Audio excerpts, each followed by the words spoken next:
Everything exploded the moment people online started whispering that Erika Kirk had finally been exposed. The entire Turning Point universe felt like it cracked in half overnight. Rumors flooded social media, creators scrambled to upload reaction videos, and for the first time ever, Candace Owens stepped forward saying she was ready to go live with what she described as a set of receipts that will change everything. Turning Point USA publicly invited her to a debate, and she accepted instantly. Nobody could figure out how things got this bad this fast, but everyone could feel that something was deeply off. Before we get into the mess, make sure you're subscribed, because this alternate timeline story spirals into places nobody saw coming. Charlie Kirk's sudden death had always felt strange, even in this fictional world. Not tragic in the normal way. Strange in the sense that too many details didn't add up. His final day's timeline was confusing. People close to the organization said Charlie was acting restless and distracted, leaving meetings without explanation, avoiding certain individuals he normally trusted. And when he passed, a handful of staff quietly mentioned odd inconsistencies, documents missing from his office, a phone wiped unusually fast, and conversations that people swore took place but suddenly had no digital trace. None of this would have mattered much, except that Erika stepped into power almost immediately, in a way that made even the most loyal people raise their eyebrows. What shocked everyone first was how prepared Erika seemed. The moment Charlie was gone, she appeared in front of the organization with a plan already mapped out, a media strategy written, a new leadership structure drafted, and a list of people being shifted into different departments. Staff whispered that it felt too fast, almost rehearsed. Candace Owens supposedly noticed it too. She wasn't inside Turning Point, but she had collaborated enough to sense that something didn't match the timeline she had been told. Even board members looked caught off guard as Erika made decisions that were usually debated for weeks. Public statements were controlled, comments turned off, and internal conversations were kept behind closed doors.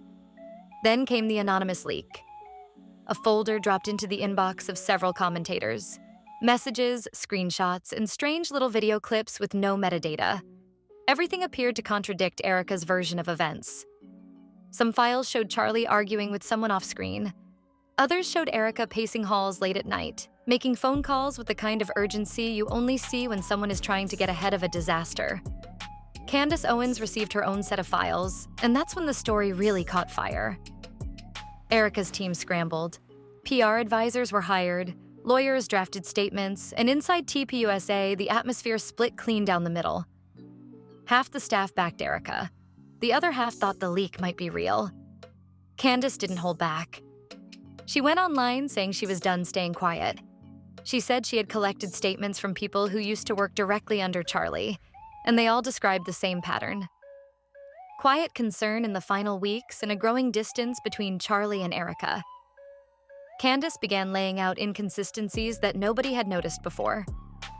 In this fictional timeline, she said Erika shut down internal checks, rerouted certain investigations, and blocked a handful of employees from accessing archived messages. Candace made it sound like there was an entire shadow operation happening inside the organization that nobody outside ever saw. If you haven't subscribed yet, now's the perfect time.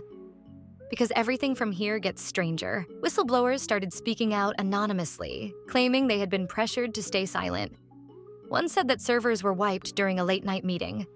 Another said Erika held private conversations about restructuring the organization for long-term control.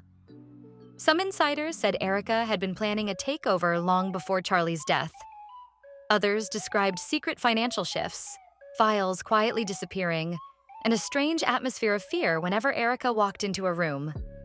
Whether the whistleblowers were truthful or just bitter ex-employees didn't even matter. Once their claims hit the internet, the narrative got away from Erika completely. Then a new twist emerged. The journal. Someone leaked pages allegedly written by Charlie, though no one could confirm authenticity in this fictional universe. The entries were unsettling. He wrote about feeling watched. He wrote about needing space from certain people. He wrote about a plan he wasn't ready to share.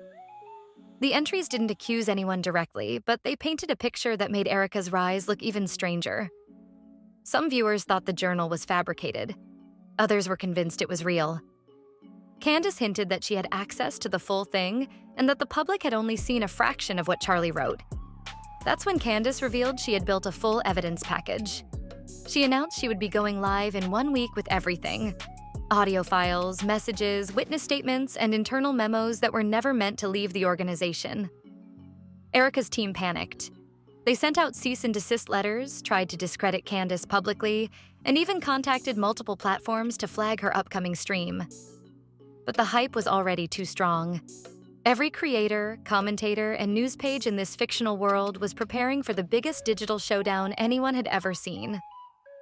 Turning Point USA stepped into the chaos with a public invitation: a debate.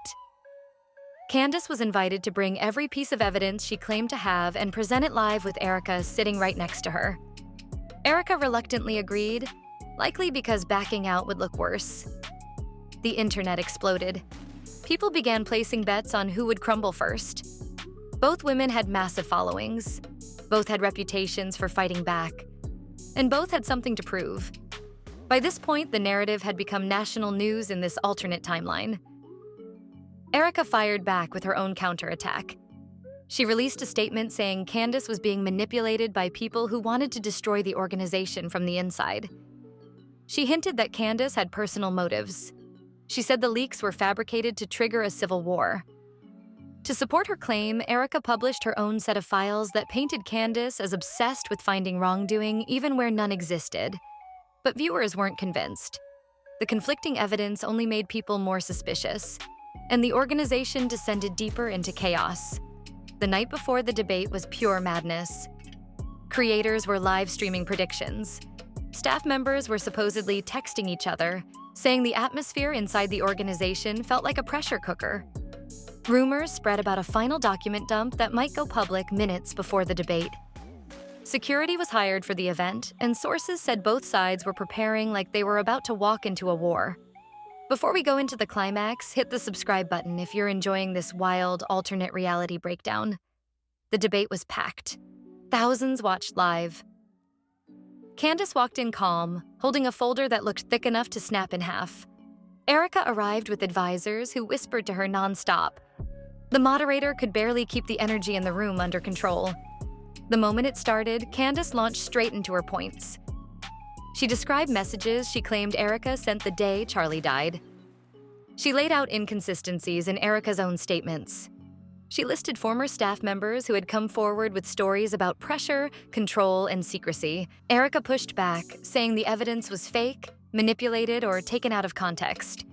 But every time she gave an answer, Candace countered with a new detail that made the crowd gasp. The chat exploded. People couldn't believe what they were watching. In the final 10 minutes, Candace pulled out something nobody expected. A file that supposedly contained Erika's private notes about restructuring the organization even before Charlie's death. The room went silent. Erika froze. Her team looked panicked. Whether the file was authentic or not didn't even matter anymore. The audience reacted instantly. After the debate, everything fractured. The organization split. Donors pulled out. Staff resigned publicly. Erika vanished from social media in this fictional universe. Candace gained massive attention, interviews, and support from people who believed she had uncovered something dark. News channels replayed the confrontation for weeks. Commentators argued about every frame, every word, every screenshot. And yet, even with all the noise, there were still questions nobody could answer. Some said the whistleblowers were lying. Some said the evidence was planted. Some said the entire meltdown was orchestrated by people who wanted power. Whatever the truth was in this fictional timeline, one thing became clear. This story wasn't over. Not even close. If you want part 2, make sure you're subscribed. Things are only going to get more intense from here.